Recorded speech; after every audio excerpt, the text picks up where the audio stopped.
Well, I've got a bit of an update for you. You can see we've got what looks like an aeroplane minus a tail. Sunny skies here in Western Australia.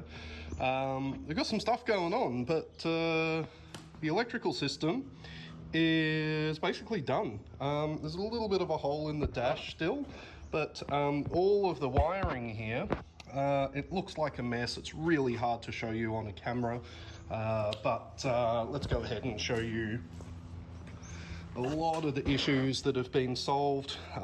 We've got a lot better wiring loom. Basically everywhere that you can see that I've fixed is just orders of magnitude better. There was a big pile of wire that was stuck up here that wasn't trimmed to length. It's now trimmed to length and in some kind of spy wrap. Same over there, as I've trimmed everything to length. The aircraft's been tested serviceable so far. The engine's been run. And I had no issues with the cowls off, but now I've put the cowls on. I'm getting some cooling problems, and the aircraft's always had trouble staying cool on the ground as per the owner. So now I'm just chasing some of those problems. What I'll do is I'll show you how I've got it set up right now, tell you what I'm trying to achieve, and then we'll come back and I'll show you a little bit more of the aeroplane. The thing that I'm missing radio-wise is some connectors for the GPS. So I'm trying to integrate some of these other systems because the Artificial Horizon had no GPS data, and it's kind of crap. So it doesn't have its own internal magnetometer, and it needs to be able to get data to refresh due to magnetic variation, all of that stuff. And this GPS will allow it, except it's got a rare unobtainium connector, and so I've got to order the connector and a whole bunch of other things. But anyway, but yeah, big distinct lack of 100 volts AC going over all of the electricals. You wouldn't believe it, that there's basically no electrical noise in the system anymore. Wonderful, right? Who would have thought?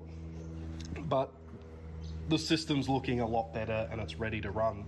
I've been making some other modifications. I will show you on the inside. We've got an external fuel system and a few other things that'll end up running well, but my big problem has been this cooling, and I'll talk you through what I think the problems are now, and then we will work through them, and hopefully I'll just put this video together and show you sort of what I'm thinking, my logic, and you know, just you might see something that pops up that I haven't.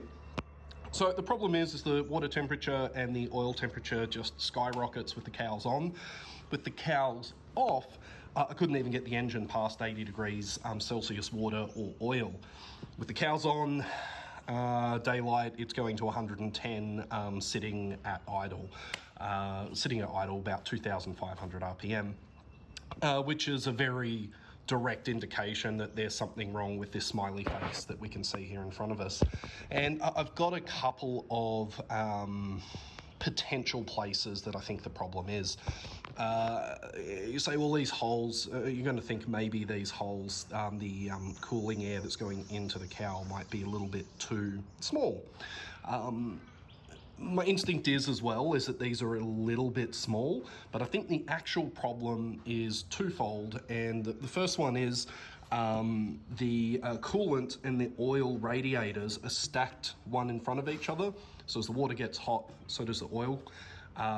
And the problem I initially had when I ran it is there was a real large problem with how this seals.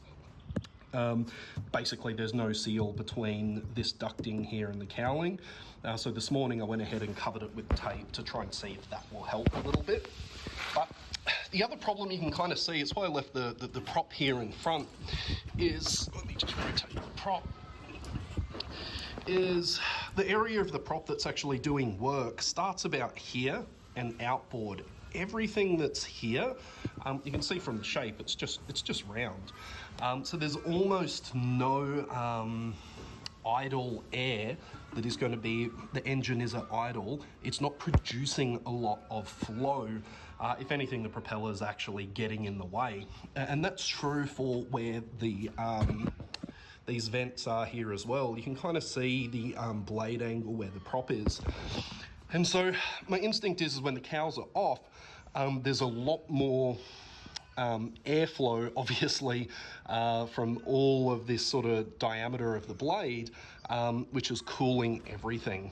Now, you're going to say, yeah, that doesn't really explain what's going on down here, why the radiators aren't being as efficient. And I've got two theories with that. So this is the problem I'm working on now, is why these radiators aren't working. Because they have their own induction hole, so they have their own cooling air that comes in. They have a cowl flap at the back. So there should be no real reason why, well, the only reason that these radiators aren't working is there's something going wrong on the exit, because this intake actually looks pretty reasonable. While yes, it is true what I was saying when we have a little about this blade diameter, but we do see there is quite a large working area of the blade, meaning, you know, the airfoil shape, that is actually blasting air into here. So the problem probably isn't here, it's probably down there. And why, just continuing with this theory, is the further down we get along the blade diameter, the more work the prop is doing, or the more airflow that it's, air flowing.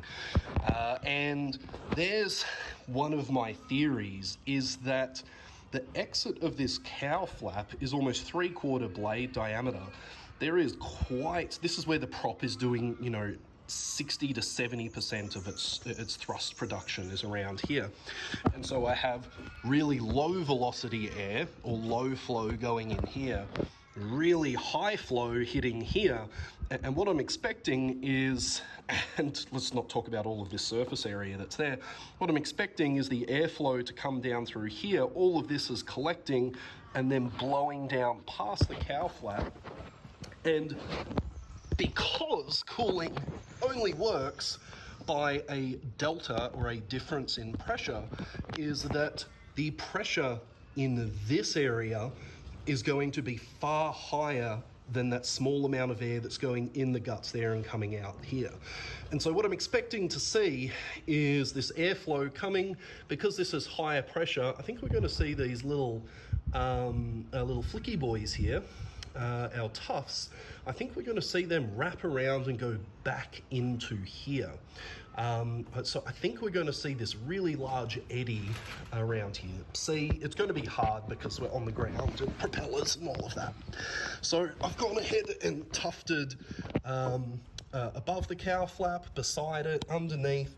And so if the airflow's normal, what we'll see is these guys just flapping away here. I've got this little guy here on the end, but I really think we're going to see some of these curling back on the inside.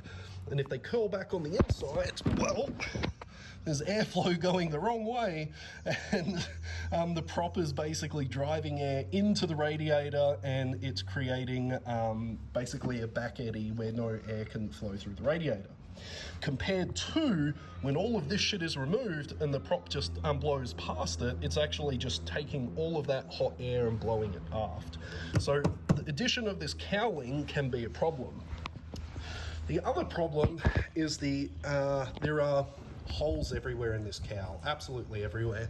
What I mean by that is this is the exit for the radiators. You can see here, I can put my hand all the way up there. In fact, you can even see the turbo up in there and the exhaust. That gap right there, that gap that you can see there, is going to be flowing air that is coming in through this intake. So any air that's flowing in both of those intakes, the only way it can exit is out this area here or this area here. And this would also increase this back pressure, because all of that air coming in those two little intakes either side of the engine could be trying to spill its way down here, increasing the pressure that's in there, which is really not going to allow air flowing in from the front. So all of these tufts are to try and give me some indication if I'm seeing any kind of flow separation or any kind of flow issues. Specifically, you can kind of see around here, I'm expecting to see these telltales kind of do stuff. Now, the other thing that I just noticed while I've been rolling around down here is this cowl flap is not a very good design, and you can see in there's a Bowden cable and a spring that tries to hold the cowl flap down. This is so when you're at ground level, you have the maximum amount of cooling, maximum amount of airflow that's coming out. However, that spring, the Bowden cable being all bent, all of that, it's kind of telling me that I reckon with, again, all of this, the blade is pushing, 70% of its work is down here. There's not a lot of force that's needed to close up that cowl. And so I'm going to set up a video outside the aircraft, and when the aircraft comes up to power, I've got this little white bit of tape there. I'm going to put a black mark on it, and we're going to see as the prop load comes up, we're going to see if this thing just starts closing. It'll be really nice if this just starts closing, because it means my job is a hell of a lot easier to deal with. It'll just go great. I just need a bigger spring and a better system for holding this cowl open. But yeah, what else? Other side of the aeroplane. I've covered up a couple of these ducts here that are just doing nothing. This one down here is providing intake air to the turbocharger. This is just going to be temporary. Really, because it's such a large opening, I was really worried about too much air coming in through here and just stagnating the inside of the cowl. So because I'm not pulling any kind of high power, I'm not too worried about the under cowl temperature. Induction temperature is what I'm trying to say. And so I've got this blanked off. And the other thing I wanted to check is this little knacker duct that's sitting on top. So knacker ducts are really, really bad at getting high pressure air because there's a boundary layer, a fairly thick boundary layer over the cowl. And these things really, really, really suck at bringing, not like, you get the idea. They're not very good. This isn't where they're designed to go. So with a really large boundary layer that we would see over the top of this cowl, I'm trying to see if there's any sort of funny business here. Ideally, we should be seeing some high pressure air going in and helping that airflow drive air down and out like this. If these aren't working properly, potentially the air could be coming in and then blowing its way out the top. So I've got a couple of little problems to try and find, and the only way I can do it is with the cunning use of pink string. So we'll see how this goes. Again, I'm not super sure. It's really hard to tell, especially it's just me and the dog here, and as good as Emmy is, she's not a great aerodynamicist or very good at sort of engineering with aircraft, so she doesn't even have a thumb to turn the video on, so we'll see what I can do. But it should be interesting to see here anyway. I'll try and set this camera up and run it a few times, and I'll record it, and I don't know, we'll just see what happens. Hope for the best. Okay, so Future Alan's here. I'm just doing some commentary over the top of the sound of this video in the background. So I have worked through the problem during the day, and I have an idea where the solution lies. The clip that you just saw beforehand, I was somewhat right, somewhat wrong. It's actually a counterintuitive problem with the cooling here. But I thought it was really interesting to actually have a look at these tufts and have a look at the very complex airflows that are happening around the propeller, the spinner, the inlet for the radiators. So I've got two clips here. I've got a clip from the front of the aircraft. I'm also showing this clip here from the rear. So we'll actually start here. We'll start at the exit, because I was, in that other video, I was kind of pointing out that the exit could be the problem. And in a well-designed system, the exit usually is the problem. It's usually the exhaust. There's some kind of issue with the outlet. But spoiler alert, it's actually not the exit. But you'll see that moving forward. So I'm going to go ahead here and zoom in So you can have a good look at the tufting around both of the exhausts here. So there's that front flap that you see there. That is the cow flap. That is the opening and closing flap for purely the radiators. So that is the radiator that's handling the oil cooling as well as the water cooling. And they're stacked one in front of the other. So where that flap is there, that's the exhaust from the radiators. And then a little bit further aft, you'll see there's some more tufting. And that is the actual exit or the exhaust for the engine bay, the under cow cooling. So it's a little bit further aft of the actual cow flap, which is controlling the radiators. But I think it's important to note, have a look at these, have a good long look at these tufts. And I've slowed the video down here, so it should be running at AE speed. I recorded it in 240 FPS, and it's playing back now at 60 or 30, whatever it's playing back as. But what you can see, which I was somewhat right about, there's a bit I was somewhat right about, is look at the tufts just where the cow flap is, where the radiators are. You can see some of the tufts that are hard up against the fuselage are actually going the wrong way, which means there is some reverse flow at the exhaust of the radiators. Now, you'd think initially that there's the problem, but it's upstream of that. Well, I think anyway, you'll see through these videos. If you see something that I don't see out of these, yeah, feel free to let me know. But you can see those tufts there, they actually go the wrong way where the cow flap is. And the cow flap is fully open, so this is a fully open cow flap. And there is another video that I haven't put in here just for breviancy's sake, and that was I ran the aircraft again after this run, and I tried different cow flap settings. So I closed the cow flap thinking that, you know, closing up that exhaust might mean that there's enough back pressure there now, and just, you know, something weird might be happening there. So again, I kept the tufts on, closed it up, and but no, it didn't make any difference whatsoever. So I moved on from that into the solution, which we'll get to later. Partial solution, I don't know. So anyway, look at those tufts at the very back there. You can see they're going back the wrong way, but have a look further aft where the exhaust of the engine bay, the cowling is, not the cow flap. I know it's hard, but back there, the flow actually looks great, and that was my overall impression when I looked at this, is for an aircraft operating on the ground, this is an abnormal condition. You know, the plane is happiest in the air. The flow around all of these exits actually looks pretty reasonable. Like, I've seen worse, put it that way. So all of this flow seems really reasonable at the power settings that I was using.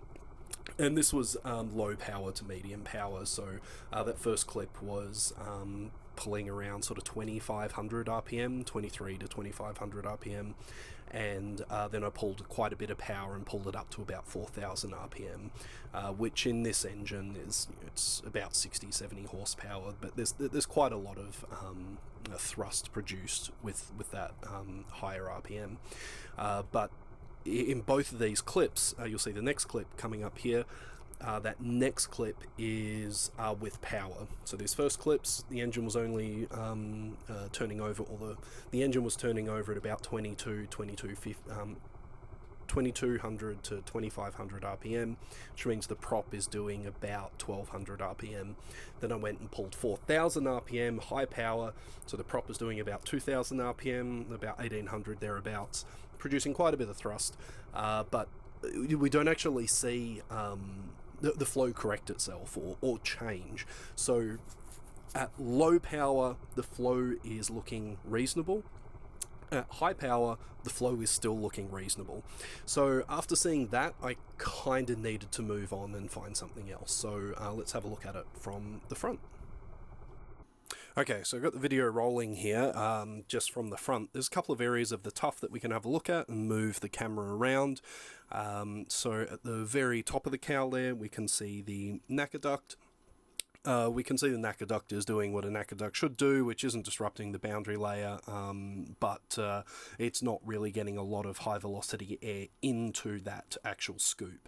A lot of people say, oh, just slap a knacker scoop on it, it's great, but knacker scoops don't bring in high energy air. They're really designed to only bring in small little bits of air. But I was wrong. This was one of the things I was wrong. I was expecting to see some air, blowing out the top there. But that wasn't the case. It's just an inefficient induction hole or a cooling hole. But it does its thing. The very bottom of the cowl, you can see all of the tufts down there. This engine runs pretty quick. I go straight to pulling power. And so the tufts that you can see along the bottom of the cowl there, all doing what they should be doing. There doesn't seem to be anything there that's indicating there's any problem. The flow looks reasonable. There's no real major separation. And the tufts closer to the aircraft skin away from that cowl flap, they all look reasonable. But the area that we really, really want to have a look at is up here at the big guppy mouth and the cooling hole into the cowling there at about prop height. So let's have a look over those tufts. Now, the tufts at the very bottom of the bottom lip of the radiator inlet there, we can see that those tufts are doing the right thing. Those bottom three there, we can see there's a little bit of a flow, a little bit of a spiral slipstream that's happening there. So we can see a little bit of that helicoil shape where the prop here is spinning would be counterclockwise the way it's looking now. So the prop is from the cockpit is spinning clockwise. But the bits that are showing you or giving us the indication that there is a major problem with the flow are the 3 to 4 tufts that are on the upper lip of that radiator inlet. The 3 that you see there, those are actually taped in facing the back of the aeroplane. And so what that's telling me is airflow is entering that great big guppy mouth, it's hitting the radiators, and it's coming straight back out again. That flow shouldn't be doing that. We shouldn't see high velocity air going in, doing a U-turn, doing a full 180 degrees, coming out the top, and then spilling up over the top of the cowl. And you can kind of visualize it by following the rest of those tufts vertically up to the top of the cowl, is that airflow is going into the radiator, coming out over the top of that top lip, and then kind of going on sort of an angle, maybe like a sort of 30 degree, 40 degree angle from the back of the spinner. It shouldn't be doing that. That's why the aircraft's overheating on the ground, is it's a really poorly designed induction intake for a radiator. It shouldn't be doing this. And in fact, if you have a look at that 4th tuft just there to the right, it points completely the wrong direction. That's a good 2 inches aft of the guppy mouth, the inlet for the radiators, and at times it's pointing literally at the propeller, which means there's a very large, turbulent, low pressure area directly behind that prop. Really shouldn't be doing this. This is really broken. Okay, so yep, we have problems. I've gone for a counterintuitive thing. And by counterintuitive is, you could see from the video, I had these other tufts. They're kind of hidden now on the inside of the cowl there. And what you would have seen from the videos is they were actually going the wrong way. They were actually coming outside of the cowl. You can see what way they're taped in. They're taped in so that they would give me an indication that way. But they're actually indicating that the flow was reversing and coming out the front of the cowl like this. Obviously really bad. So counterintuitively is I've actually gone and reduced this inlet area by probably 30%. You can see the original opening is there, so I've taken about an inch, about half an inch off the side there, and the other thing I have done is I did open up this little hole there that goes through to cool the turbo directly behind it. So I've opened that up, given the engine the ability to breathe a little bit more. But I have a feeling that this is just too open. So I'm going to run it again like this. We're probably not going to see these tufts, but if the tufts kind of want to flop out on this side here, then yeah, here's our problem. But from having a look at the flow around the exhaust of the cowling here, well, the cowl flap, the problem seems to be all up front here with this opening. So the cunning use of 100 mile an hour tape, we're going to see what that does and see if just having this smaller inlet sounds counterintuitive, and I'm going to see what this does with the temperatures, and potentially what I'll do is I'll just quickly, actually not potentially, before I keep going, I'm just going to tape a few more of these tufts just around here so I can get a little bit better visualization of the flow. But the obvious problem is the radiator, there's too much pressure here, and it's basically entering, spilling out the top. It's easier for the air to go in, follow this line there, curl up and around itself as there's a low pressure area. You can see it quite easily from these tufts here, that there's quite a large low pressure area, which is very typical between the gap between the spinner and the cowling. And of course, as I was talking about earlier, these blade roots are pretty much doing nothing, so there's this kind of dead area as a radius around the prop, and that dead area is impacting, it's providing a low pressure area, basically that width. Put that width down here to where the cowling is, and you can see there's a low pressure on the inside where that lip is, which is going to be drawing some of this high energy air that's stuck in the radiator. So the air is going to find the path of least resistance. Two radiators versus a low pressure area here, the air is going to hit this cowl, loop up and around itself, not get pushed through the radiator, loop back out, and then be driven by that low pressure up and over the top of the cowl. So I think by putting this little bit of a lip here, I'm going to capture a little bit more air in there. And now that I'm doing that, I don't want to lose any of that high pressure air. So I'm actually going to tape over that guy again and see if I can recover a little bit more pressure inside this intake there. Okay, Future Alan is back commentating the video here. So we've just got the aircraft started up. This is after that little video that you would have just seen where I have been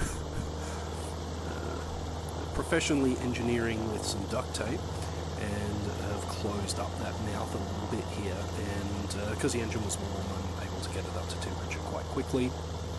And well, it's pretty telling as soon as we start running. From actually inside the cockpit, I didn't get any footage inside the cockpit, but I could tell right away that there was a dramatic change in how quickly the temperature of the engine ramped up. Is even just starting it up, going to 2500 RPM in all of the previous tests, the temperature would jump from 60 to 70 degrees and immediately start going up by 5, 6, 7 degrees every sort of minute, and that's in Celsius. No freedom units here. So as soon as I started this up, I could see that the temperature didn't want to increase right away, and this is just with sticky tape. This is just with sticky tape closing up the entrance. And so I ended up running it up to 4,000 RPM. The other runs were anywhere between sort of 3.5 and 4. This I went right up to it right away. And looking back over this footage now, is that the tufts that I was saying were pointing, up and over the top of the cowl. Even that small little change with just that sticky tape there, is the angle that those tufts are sitting at is far more towards the rear of the aeroplane than the top of the aeroplane. So it looks like the flow characteristics have changed. And if we look really closely on the inside of the radiator inlet, is I put a bunch of tufts in there, like I said in the previous video, and you can see those. Now they are flapping around, they are being quite turbulent, but they're not trying to throw themselves as much out the top of the cowl. You can see there, they just kind of poke their way through to make a layer of me. But this is as I'm adding more and more power, so yeah, It's just the flow rate isn't matching. But the point being, the point being is that there is more flow being forced through the radiator than just being allowed to just spill straight up out over that top lip and then over the top of the top cowl. So putting these tufts on has been hugely beneficial. You know, we did this in World War II to make aircraft fly properly, and well, I mean, here it's you know, instead of doing CFD and all of that other bullshit, I can just stick some fluorescent string over the aeroplane and figure out the vast majority of the problems. But there is still a flow issue. There definitely is still a flow issue. Having a look over those tufts, you can see that one right there on the chin is still pointing at the propeller somehow, even though it's, you know, 2-3 inches behind the propeller. Somehow in that area there is a airflow that has reversed. There is still a low pressure. I can't get rid of the low pressure behind the prop and where the prop blade roots are. That's just the nature of a propeller. You'd have to have a very, very sleek, slim designed aircraft to try and eliminate that. But with just this sticky tape closing up that inlet, it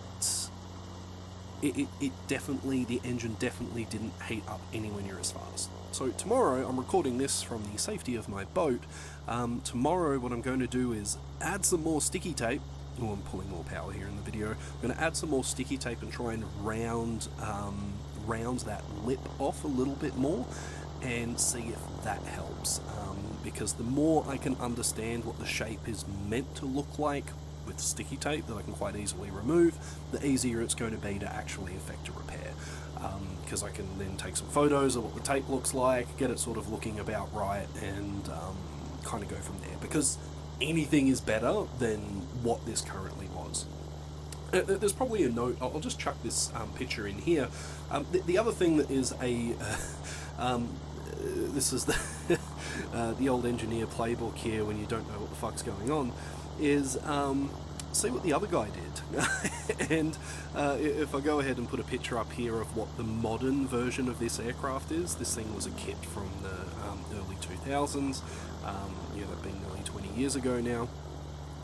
If we have a look at what the modern aircraft looks like, well, the intake for the radiators is nowhere near where this one is. We can see it's a little bit lower, quite a fair way lower, almost 6 inches lower, and the flow and the inlet hole is way, way, way smaller. It is a lot smaller, and it would need to be smaller because it would be right in the meaty range of the propeller, where you're getting at idle speed quite a large amount of axial airflow, which is acting as cooling air. But in this case, in ours, we've got the old cowl and trying to retrofit the new cowl. Like, we're not even going to try and play those games. It'll cost more money in having those cowls shipped than just modifying these to get them a little bit better. But it's quite important that I actually manage this temperature. The owner has said there's always been a problem with cooling on the ground, where after a flight, even being at idle, landing, not using a lot of power, still flying at 60 to 100 knots, the aircraft would land cool, sort of 80 degrees Celsius coolant wise, and then as soon as it would hit the ground, the thing would heat up and the temperature would go up to 100, and we just can't have that in Australia, especially Western Australia. The owner uses this aircraft to fly out to remote areas and all sorts of places like that, and well, it gets fucking hot and it's only going to get hotter, so the cooling capability on the ground, it needs to be fixed. The aircraft needs to be able to taxi around, move around an airfield rather than just overheating. So anyway, back to the engineer's playbook is so I'll just see what the other guy does, and the other guy has changed. The other guy, the designers of the aircraft, have literally redesigned that cooling, and yes, it's anecdotal evidence, but from looking at this and understanding the flow around this particular propeller and this particular shape of the nose of the aircraft, it makes a lot of sense. From what I'm seeing is that there's a lot of high pressure air 6 inches away from the prop spinner, and you'd be much better having an intake down in that region because you're getting far more air, and yeah, but we're not going to, we can't change the cowls. But what I can do is make that inlet a little bit smaller, and hopefully I'll be able to do that over the next few days, and have another video. Anyway, if you've made it this far in the video, thanks for watching. I hope you like this. This genuinely interests me. You don't get a lot of opportunities to do on-the-fly aerodynamics, fault finding of an aircraft, and this is the stuff that I love about experimental aircraft. It's what I love about light sport aircrafts. Is there's a lot more room to play when you're looking, but I wouldn't be able to do this to a Cessna 172. Well, I could, but then I wouldn't legally be able to do any of those changes that I can see. So this is the kind of stuff that really interests me, not fixing shitty electronics that someone should have installed properly 20 years ago or paid someone to do it. Yeah, that stuff just frustrates the absolute hell out of me, because you know, now I'm fixing someone else's problem, and here I am fixing someone else's problem, but the problem's the manufacturer. So yeah, if I'm fixing manufacturer problems, I'm probably, well, yeah, I don't know what I'm trying to say there, but if I'm fixing manufacturer problems, I'm definitely I'm doing okay. I must be doing okay. I must be able to find the same problems, and then I can confirm that with the changes that they've made and go, you know what, anecdotally, they've changed where their cooling intake is. They've changed the shape of it, they've changed the size of it, they've shaved its position relative to the propeller. Then I can, you know, it's not much of a leap to say, I have cooling problems, they have a new cowl, the new cowl's different, and from the flow that we can see here from these tufts, it tells me, yeah, that's where the intake should be. The intake should be 6 inches lower, and it shouldn't have this big gaping guppy mouth to it. So we're going to take some inspiration from that, and we'll make use of some sticky tape, and we'll see what happens. We'll see if we can get this thing running cool on the ground. So yeah, anyway, I hope you guys enjoy, and hopefully I'll have another update video for you real soon. Okay, probably won't see it, the little tiger moth just took off. But yeah, review the footage, go.